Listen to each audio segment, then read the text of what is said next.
তোমরা কয় ভাই বোন? আমি একাই। এই চ, এই বাড়িতে মেয়ের বিয়ে দেবো না।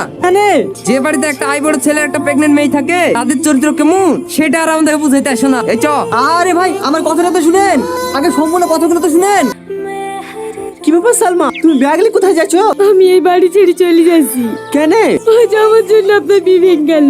আমি চাইনি আমার জন্য আপনার বদনাম হোক। আমার জন্য আপনারা অনেক করেছেন, আমি আর আপনাদেরকে কষ্ট দিতে চাইনি। দয়া করে আমাকে আর আটকায়েন না।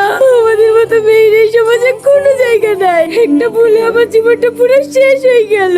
আর যদি এই বাচ্চাটাকে মেরে ফেলতে পারতাম তাহলে সমাজের কাছে একজন ভালো মেয়ে হয়ে বাঁচতে পারতাম। শুধু এই বাচ্চাটাকে পৃথিবীর আলো দেখানোর জন্য আজ আমি সবার কাছে অপরাধী। না পারলাম কারোর স্ত্রী হতে, না পারবো এই সমাজে মাথা উঁচু করে বাঁচতে।